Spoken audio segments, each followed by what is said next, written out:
Co bys udělala, kdyby tvoji rodiče prodali něco, co ti babička slíbila, aby koupili drahé auto tvé sestře? A co kdyby všichni předpokládali, že babička je už příliš nemocná, aby se to dozvěděla? Řekla bys jí pravdu? A co kdyby jediný telefonát z nemocničního pokoje dokázal změnit celý život tvé rodiny? Co kdyby se ukázalo, že věci, o kterých všichni tvrdili, že patří jim, nikdy jejich nebyly? Dnes se vžijeme do role ženy, která se celý život cítila ve své vlastní rodině téměř neviditelná. Jmenuji se Klára Nováková a je mi 29 let. Už několik let učím děti hrát na klavír v malé hudební škole na okraji Prahy. Každé odpoledne sedím u starého nástroje v učebně, poslouchám nejisté prsty dětí a snažím se jim vysvětlit, že hudba není jen o správných notách, ale hlavně o pocitu. Hudba byla vždycky jediným místem, kde jsem měla pocit, že opravdu existuji. V naší rodině to totiž často tak úplně nebylo. Máma i táta měli vždycky jasnou představu o tom, jak má vypadat úspěšný život. Dům, dobré auto, správné kontakty. Sestra do té představy zapadala mnohem lépe než já. Byla společenská, sebejistá a vždycky dokázala říct přesně to, co lidé chtěli slyšet. Já jsem byla spíš tichá a jediný člověk, který v tom nikdy neviděl problém, byla babička. Babička Eleanor byla kdysi koncertní pianistka. Ne slavná ve světovém měřítku, ale v Česku měla své publikum. Když jsem byla malá, seděla jsem vedle ní na lavici u klavíru a sledovala, jak její prsty kloužou po klávesách, jako by to bylo to nejpřirozenější na světě. V jejím domě stál starý Steinway z roku 1892. Tmavé dřevo bylo už trochu odřené a některé klávesy měly jemné praskliny, ale ten nástroj měl duši. Jednou večer, když mi bylo asi 17, jsme spolu seděli u toho klavíru a babička mě poslouchala, jak hraju Chopina. Když jsem dohrála, jen chvíli mlčela a pak řekla něco, co jsem si zapamatovala na celý život. Tenhle klavír jednou bude tvůj, řekla tiše.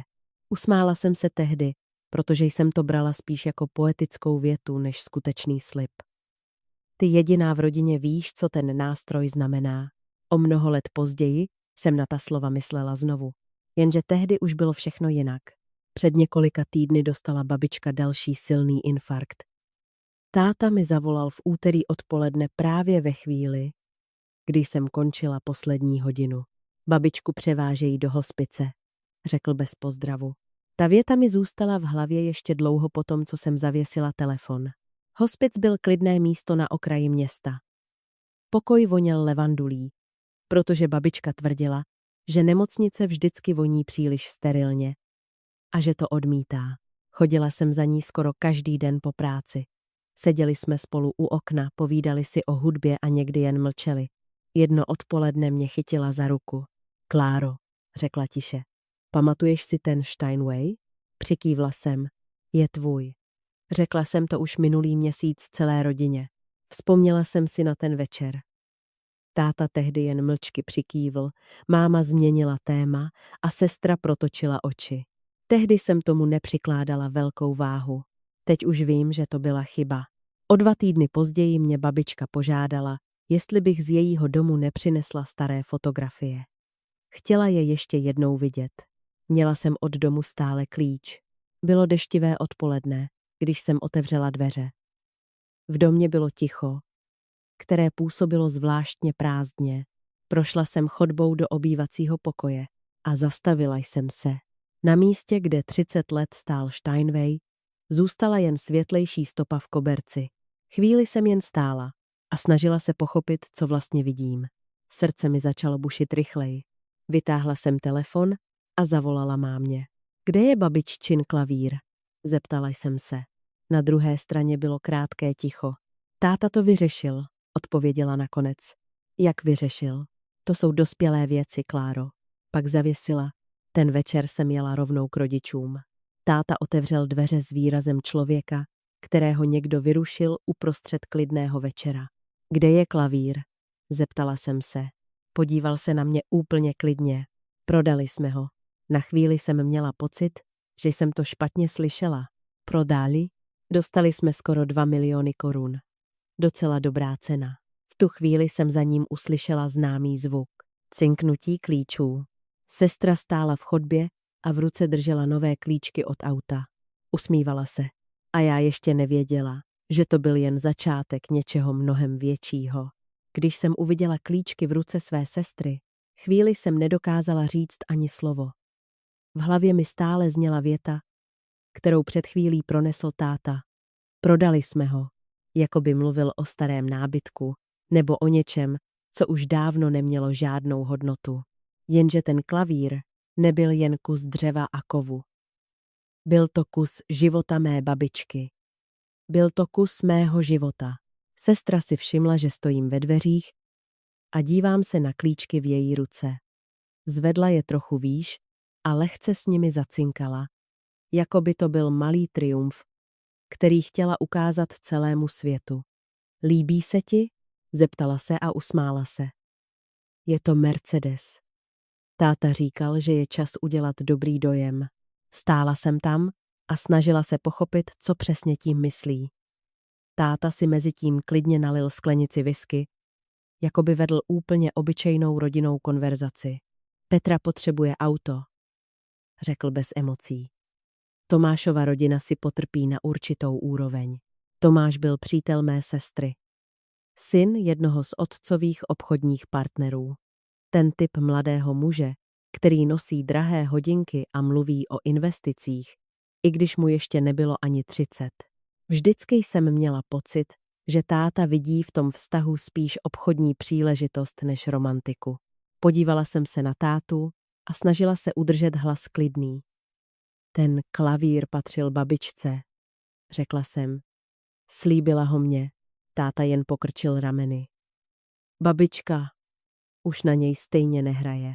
To není odpověď. Máma se objevila v chodbě a opřela se o stěnu. Ruce založené na hrudi. Kláro, buď rozumná. Ten klavír jen zabíral místo. Babička říkala. Babička je v hospici. Přerušila mě ostře máma. A má dost starostí sama se sebou. Ta věta mě bodla víc, než bych čekala. Ne kvůli tónu, ale kvůli tomu, jak samozřejmě ji máma vyslovila. Jakoby babiččina přání přestala existovat ve chvíli, kdy se její zdraví zhoršilo. Sestra mezitím přešla do obýváku a položila klíčky na stůl, jako by chtěla, aby byly dobře vidět. Nechápu, proč z toho děláš takovou vědu, řekla a zhluboka si povzdechla. Je to jen klavír, jen klavír. Ta slova ve mně vyvolala zvláštní směs vzteku a smutku. Najednou jsem si uvědomila, jak rozdílně jsme vyrůstali. Pro mě byl ten nástroj symbolem všeho, co jsem s babičkou sdílela. Pro sestru to byl jen starý kus nábytku, který se dal proměnit v něco praktičtějšího. Ví babička, že jste ho prodali? Zeptala jsem se. V místnosti se na okamžik rozhostilo ticho. Táta se napil whisky a chvíli nic neříkal. Pak se na mě podíval způsobem, který jsem znala už od dětství. Tím pohledem, který znamenal, že konverzace podle něj skončila. Nemusí vědět všechno, řekl nakonec. To není odpověď. Máma udělala krok blíž ke mně. Její hlas stišil, ale zároveň stvrdl. Kláro, jestli máš trochu rozumu, tak o tom před babičkou ani slovo. Proč? Protože je slabá, odpověděla. A stres by jí mohl ublížit. Stála jsem tam a snažila se pochopit, jestli to myslí upřímně, nebo jestli je to jen další způsob, jak mě umlčet. V mé hlavě se ozývala babiččina slova o pravdě, která někdy bolí, ale lež bolí nakonec víc. Sestra si mezitím sedla na pohovku a začala si prohlížet fotografie nového auta v telefonu. Zítra si pro něj jedu, řekla téměř zpěvně. Má panoramatickou střechu a kožené sedačky. Táta se pousmál, jako by byl na celé rozhodnutí pyšný. Je to investice do budoucnosti. Podívala jsem se na ně všechny 3. Najednou jsem měla pocit, že stojím v místnosti s cizími lidmi. S rodinou, která se rozhodla, že přání staré ženy může zmizet stejně snadno jako klavír z obývacího pokoje. Babička má právo vědět, co se stalo s jejím klavírem, řekla jsem pomalu. Máma se na mě podívala tak ostře, až jsem na okamžik ucítila chlad v zádech. A jestli jí to řekneš, dodala tiše, a něco se jí stane, bude to tvoje vina. Ta věta visela ve vzduchu jako těžký kámen. Věděla jsem, že přesně takhle to máma myslela. Ne jako výhrůžku, ale jako způsob, jak mě přimět mlčet. Ten večer jsem odjela domů s hlavou plnou otázek. Seděla jsem dlouho na své staré pohovce, dívala se na fotografii babičky u klavíru a přemýšlela, jestli existuje správné rozhodnutí. A poprvé v životě jsem si nebyla jistá, jestli mám být poslušná dcera nebo upřímná vnučka. Tu noc jsem téměř nespala. Seděla jsem na své staré pohovce v malém bytě na okraji Prahy a dívala se na fotografii, kterou jsem měla na poličce už několik let. Byla na ní babička během jednoho ze svých posledních koncertů. Seděla u klavíru, prsty připravené nad klávesami a v očích měla ten zvláštní klid, který jsem vždycky obdivovala. Ten samý klavír, který teď stál někde úplně jinde, prodaný lidem, kteří netušili, kolik příběhů v sobě nesl. Mámina slova mi stále zněla v hlavě. Jestli jí to řekneš a něco se jí stane, bude to tvoje vina. Byla to věta, která měla člověka zastavit. A v minulosti by mě opravdu zastavila. Mnohokrát jsem už v rodině raději mlčela, abych se vyhnula konfliktu. Bylo jednodušší být tou klidnou dcerou, která nevyvolává problémy. Jenže tentokrát to bylo jiné. Tentokrát nešlo o mě. Šlo o babičku. Vzpomněla jsem si na něco, co mi kdysi řekla, když jsem byla malá a nechtěla jsem doma přiznat špatnou známku z matematiky. Seděli jsme tehdy u kuchyňského stolu a já se bála, jak budou rodiče reagovat. Babička se na mě tehdy podívala a řekla: Pravda někdy bolí, Kláro, ale lež bolí nakonec vždycky víc. Tehdy jsem tomu úplně nerozuměla. Teď jsem tomu rozuměla až příliš dobře. Bylo skoro 3 ráno, když jsem konečně vstala a šla k oknu. Ulice byla tichá, jen občas projelo auto.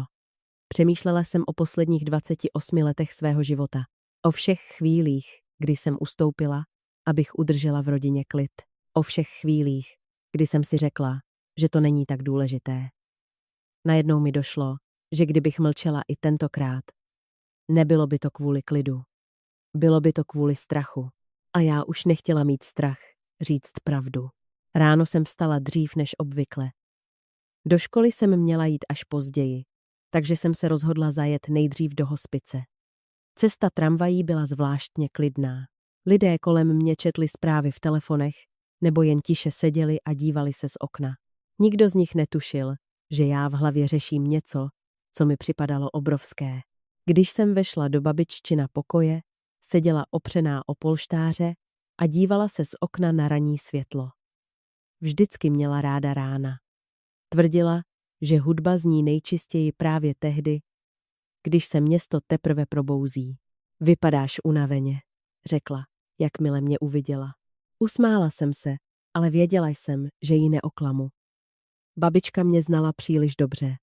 Posadila jsem se vedle její postele a chvíli jen držela její ruku.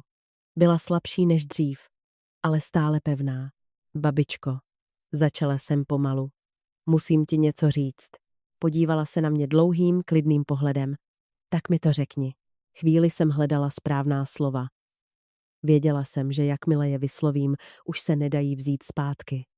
Byla jsem včera u tebe doma, řekla jsem nakonec. Ten klavír tam není. Babička se ani nepohnula. Jen lehce přikývla, jako by čekala, že to řeknu. Táta ho prodal, pokračovala jsem. Říkali, že za skoro 2 miliony korun. V místnosti bylo ticho. Čekala jsem šok, možná smutek. Něco, co by potvrdilo, že jsem právě zlomila srdce člověku, kterého mám nejradši. Místo toho babička jen pomalu vydechla. Aha, řekla klidně. Zamrkala jsem. Ty se nezlobíš? Na koho? Zeptala se tiše. Ta otázka mě na okamžik zaskočila. Na tátu. Babička se na chvíli zadívala na strop. Jako by přemýšlela o něčem mnohem starším než o jednom klavíru. Tvého otce znám celý život, řekla po chvíli. A někdy člověk ví dopředu, jak se věci pravděpodobně vyvinou. Podívala jsem se na ní nechápavě. Ty si to čekala? Babička místo odpovědi natáhla ruku směrem k nočnímu stolku. Vytáhla jsem ho a podala jí ho do ruky. Babička chvíli listovala kontakty, pak vybrala jedno číslo a stiskla tlačítko volání. Telefon položila na reproduktor. Po 3 zazvoněních se ozval mužský hlas. Ano, Pavle, řekla babička klidně. Myslím, že nastal ten správný čas. Na druhé straně bylo krátké ticho. Rozumím, odpověděl muž. Babička se lehce usmála. V neděli bude rodinná oslava. Přijďte prosím také. Zavěsila a položila telefon zpátky na stolek. Seděla jsem vedle ní a snažila se pochopit, co se právě stalo. Podívala se na mě a v jejich očích se objevil zvláštní, téměř tajemný výraz. Starý přítel, odpověděla. A v tu chvíli jsem měla zvláštní pocit, že příběh s klavírem ještě zdaleka neskončil. Když jsem odcházela z hospice, měla jsem pocit, že se svět trochu posunul. Ale nevěděla jsem přesně jak. Babička reagovala jinak, než jsem čekala. Nezlobila se, nekřičela, ani nevypadala zlomeně. Místo toho zavolala někomu jménem Pavel a řekla mu, že nastal správný čas. Ta věta mi zněla v hlavě po celou cestu tramvají zpátky do centra Prahy. Seděla jsem u okna a sledovala domy, které pomalu mizely za sklem. Lidé nastupovali a vystupovali. Někdo držel nákupní tašku, jiný telefonoval. Byly to obyčejné obrazy všedního dne, ale mně připadalo, že všechno kolem je trochu vzdálené. Přemýšlela jsem o babiččině klidu. Jakoby věděla něco, co ostatní ještě netušili. V neděli měla být rodinná oslava. Táta ji pořádal každý rok. Většinou v restauraci nedaleko Vltavy. Formálně to byla oslava narozenin mé mámy, ale ve skutečnosti to byl spíš společenský večer, kde se potkávali otcovi, obchodní známí a několik příbuzných. Všechno bylo vždycky pečlivě připravené. Dobré jídlo, tichá hudba a konverzace, které zněly přátelsky, ale často skrývaly různé malé soutěže o to, kdo je úspěšnější. Tentokrát jsem věděla, že ta neděle bude jiná. Když jsem večer přišla domů, našla jsem na telefonu několik zpráv od sestry. Poslala mi fotografie nového auta.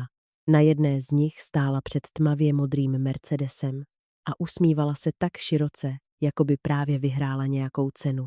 Pod fotografií napsala: konečně něco pořádného. Táta měl pravdu. Chvíli jsem na ty obrázky jen tiše hleděla. Vždycky jsem věděla, že moje sestra má ráda věci, které vypadají dobře na první pohled. Ale nikdy mě nenapadlo, že by jí vůbec nevadilo, odkud ty peníze pocházejí. Nakonec jsem telefon odložila na stůl a šla si udělat čaj. Byla to malá věc, ale ten jednoduchý pohyb mi pomohl trochu uklidnit myšlenky. Přemýšlela jsem o tom, co se stane v neděli. O tom, kdo je ten Pavel, kterému babička volala. A hlavně o tom, proč řekla, že nastal správný čas. Další 2 dny uběhly zvláštně pomalu. Ve škole jsem se snažila soustředit na práci, ale myšlenky mi pořád utíkaly zpátky k rodině. Občas jsem si vzpomněla na babiččin výraz, když mluvila do telefonu. Nebyl to smutek. Spíš něco jako tichá jistota. V sobotu večer mi zavolala máma. V neděli přijdeš, že ano? Zeptala se bez pozdravu. Ano, odpověděla jsem. A babičce jsi nic neřekla, že ne? Na okamžik jsem zaváhala. Věděla jsem, že kdybych jí řekla pravdu, okamžitě by začala vyčítat, že jsem způsobila problémy. Nakonec jsem jen řekla: babička ví víc, než si myslíš. Na druhé straně bylo ticho. Co tím myslíš? Zeptala se máma. Uvidíš v neděli. Máma se krátce zasmála, ale v jejím smíchu byl náznak nervozity. Já žádné drama nedělám, odpověděla jsem klidně. Po chvíli zavěsila. V neděli odpoledne jsem dorazila do restaurace o něco dřív. Byla to elegantní místnost s velkými okny a výhledem na řeku. Uvnitř už stál dlouhý stůl a číšníci připravovali sklenice na víno. Táta stál u okna a mluvil s jedním ze svých známých. Máma kontrolovala dekorace a sestra seděla u stolu s telefonem v ruce. Když mě uviděli, Máma se lehce usmála. Kláro, konečně! Sestra zvedla hlavu a krátce na mě kývla. Viděla jsi auto? Zeptala se. Ano, odpověděla jsem. Táta ke mně přišel a položil mi ruku na rameno. Dnes večer bude důležitý, řekl tiše. Tomášovi rodiče přijdou také. Přikývla jsem, ale nic jsem neřekla. Postupně začali přicházet další hosté. Restaurace se zaplnila hlasy a smíchem. Všechno vypadalo jako vždy. Jen já jsem měla pocit, že někde pod tím klidným povrchem čeká něco, co ještě nikdo z nich nevidí. Podívala jsem se ke dveřím. A právě v tu chvíli se otevřely. Do místnosti vstoupil starší muž v tmavém obleku.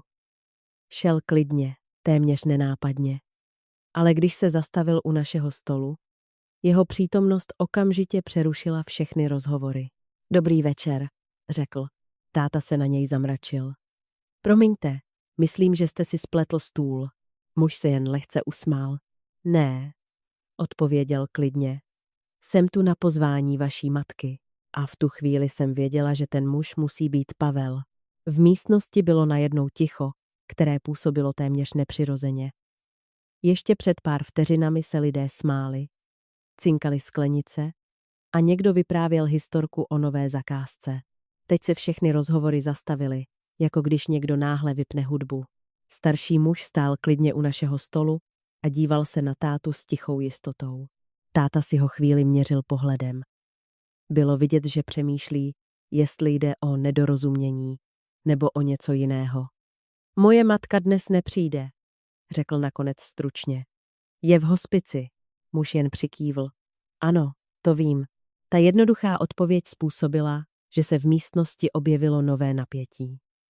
Máma se narovnala a položila ruku na opěradlo židle, jako by se snažila znovu získat kontrolu nad situací. A vy jste kdo? Zeptala se chladně. Jmenuji se Pavel Kratochvíl, odpověděl muž. Jeho hlas byl klidný a přesný, skoro úřední. Vaše matka mě požádala, abych dnes přišel. Táta se krátce zasmál, ale ten smích byl spíš obranný než pobavený. A proč přesně? Pavel se rozhlédl po místnosti. Několik hostů se už otevřeně otočilo naším směrem. Číšníci zpomalili pohyb a snažili se tvářit nenápadně, i když bylo jasné, že také poslouchají. Protože vaše matka chtěla, aby některé věci zazněly před celou rodinou, řekl. Máma udělala krok dopředu. Podívejte, pane Kratochvíle, tohle je soukromá oslava. Právě proto jsem tady, odpověděl.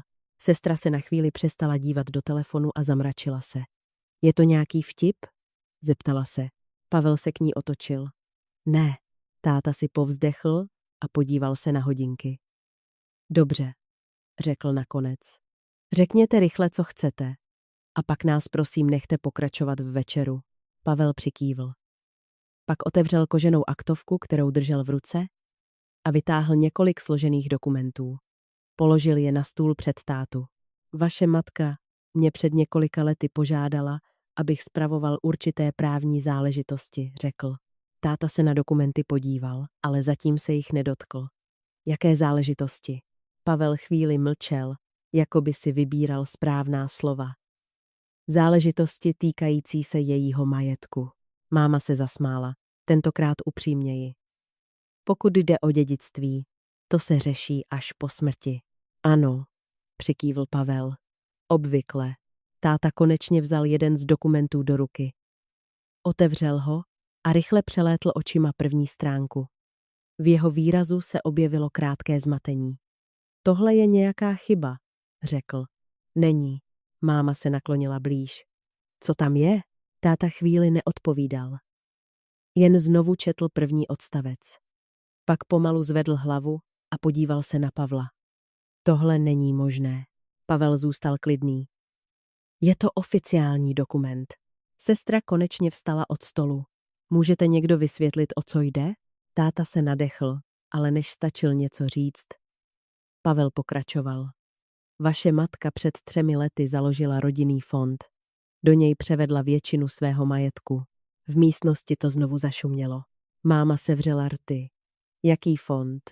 Fond, který má přesně stanovená pravidla. odpověděl Pavel.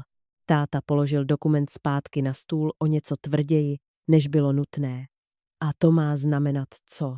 Pavel se na něj podíval přímo. Že některé věci, které jste v posledních dnech udělal, jsou v rozporu s těmi pravidly. Máma se zamračila. Mluvíte o tom klavíru? Pavel přikývl. Ano. Táta si skřížil ruce. Byl to její klavír. Měla právo ho prodat. To je právě ta zajímavá část, odpověděl Pavel klidně. Sestra si nervózně popravila vlasy. Co tím myslíte? Pavel otevřel další dokument a otočil ho směrem k nám. Podle smlouvy přešel ten klavír před 2 lety do majetku fondu. Táta se zarazil. A fond, pokračoval Pavel, má pouze jednoho hlavního správce a příjemce. Podíval se na mě. Všichni u stolu se otočili stejným směrem. Najednou jsem cítila jejich pohledy na své tváři. Tím příjemcem, řekl Pavel klidně, je Klára.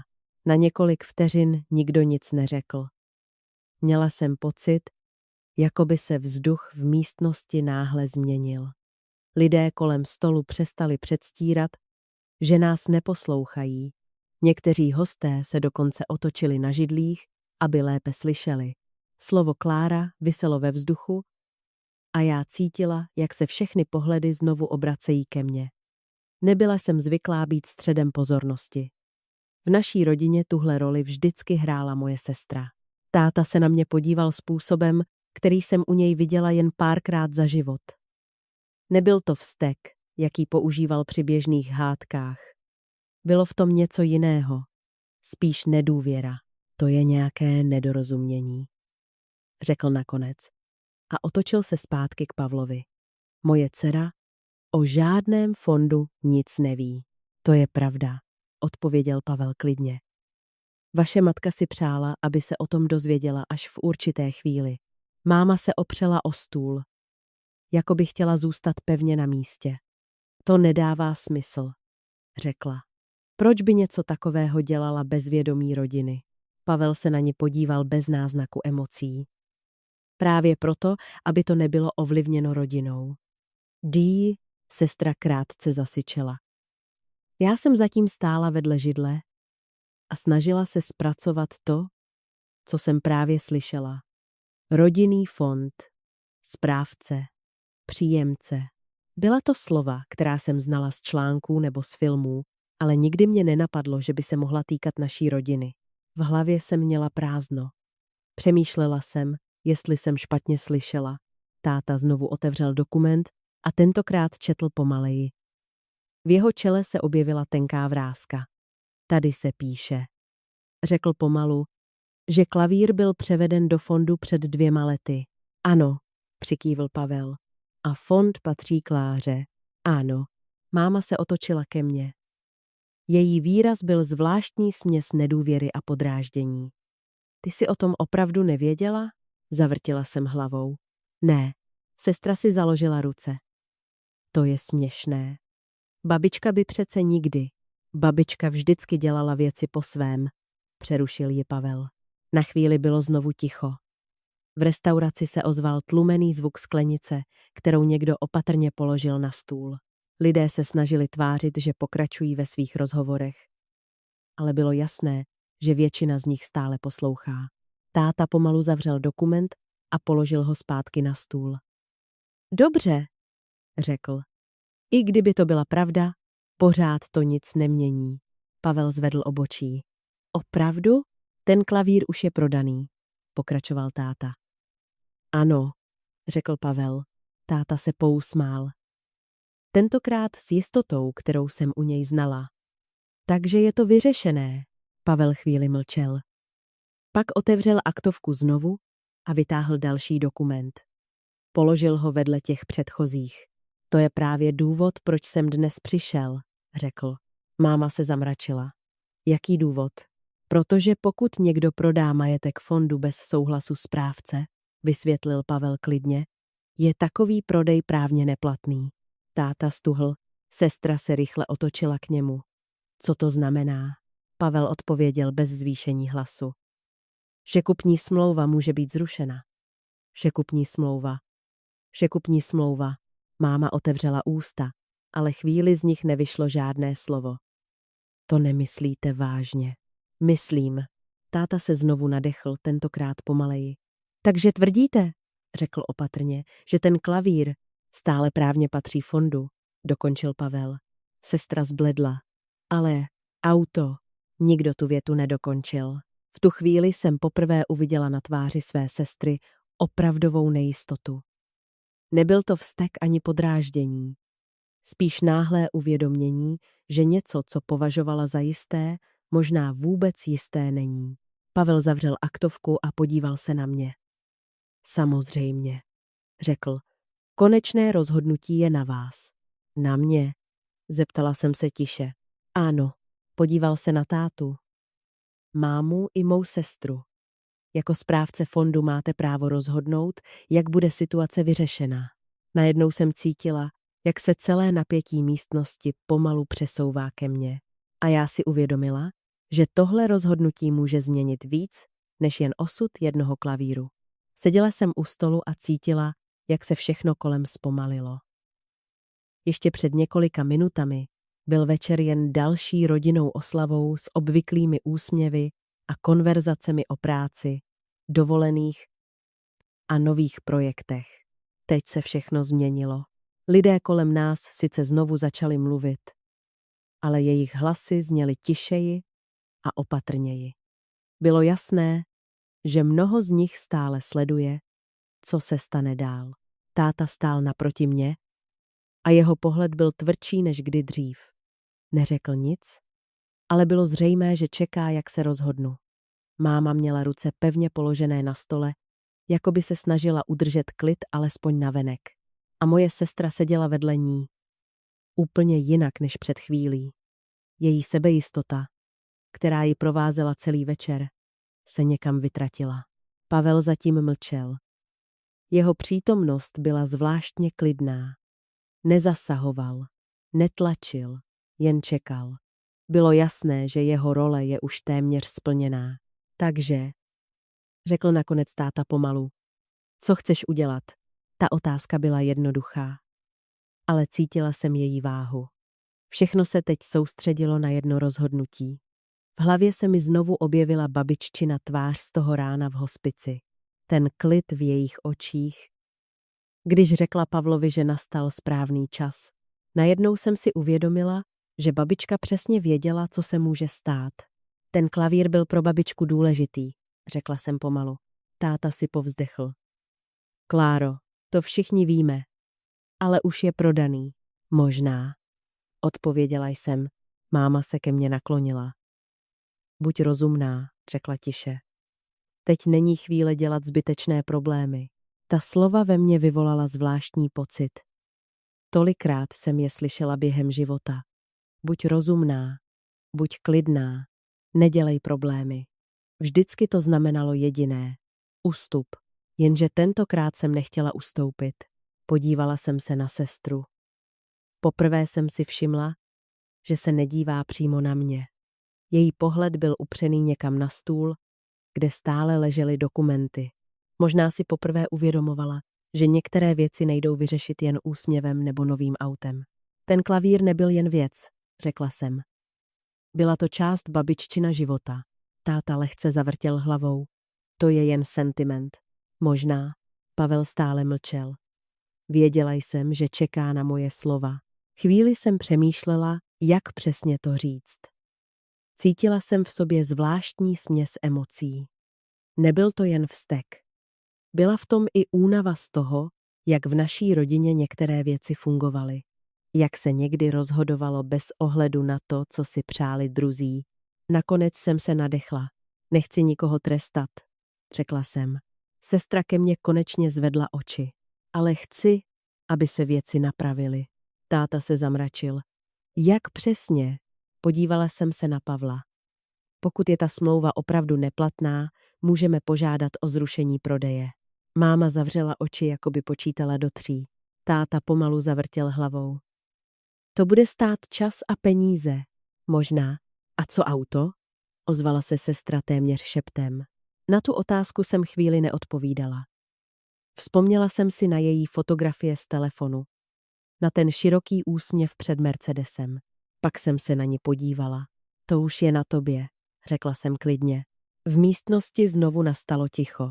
Táta se opřel o židli a chvíli jen mlčel. Poprvé jsem měla pocit, že opravdu přemýšlí, ne jen reaguje. Máma se dívala na dokumenty na stole a její výraz byl mnohem vážnější než na začátku večera. Pavel konečně přikývl. Dobře, řekl. Pak začneme jednat. Sestra si pomalu zakryla obličej rukama. A já jsem si uvědomila, že ten večer možná nebyl o klavíru. Možná to byl první okamžik po dlouhé době, kdy naše rodina musela čelit vlastním rozhodnutím. Večer v restauraci skončil mnohem tišeji, než začal. Hosté se postupně vraceli ke svým rozhovorům, ale atmosféra už nebyla stejná. Bylo to, jako kdyby někdo otevřel okno a do místnosti pustil studený vzduch. Některé věci se už nedaly vrátit zpátky. Táta s Pavlem odešli stranou, aby si promluvili o dalších krocích. Máma zůstala sedět u stolu a dlouho mlčela. Moje sestra mezitím seděla naproti mě a poprvé za celý večer vypadala úplně ztraceně. Její telefon ležel na stole, ale ona se ho ani nedotkla. Já jsem nevěděla, řekla po chvíli tiše. Podívala jsem se na ni. V jejím hlase nebyla obvyklá obrana ani ironie. Spíš únava. Já taky ne, odpověděla jsem. Chvíli jsme seděli mlčky. Pak sestra pomalu přikývla, jako by něco v hlavě přijala. Možná jsem měla přemýšlet víc, řekla. Nevěděla jsem, jestli ta slova říká mně, nebo spíš sama sobě. O několik dní později jsem znovu jela do hospice. Tentokrát jsem měla pocit, že jdu s lehčí hlavou. Když jsem vešla do pokoje, babička seděla u okna stejně jako minule a dívala se na podzimní stromy za budovou. Tak jak dopadla oslava? Zeptala se s malým úsměvem. Posadila jsem se vedle ní. Byla zajímavá. Babička se tiše zasmála. Ano, chvíli jsme seděli mlčky. Pak jsem se na ní podívala. Ty jsi věděla, že se to může stát? Babička pokrčila rameny. Když člověk žije dost dlouho, začne rozumět lidem. Proč si ten fond založila? Zeptala jsem se. Babička se chvíli dívala na své ruce.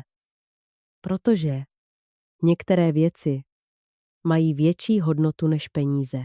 Pak se na mě podívala a její oči byly najednou velmi jasné. A protože jsem chtěla, aby někdo v rodině jednou řekl dost. Nevěděla jsem, co na to říct.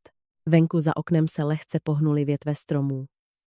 Bylo to tiché, klidné odpoledne a v tu chvíli jsem si uvědomila, že ten klavír nebyl jen o hudbě.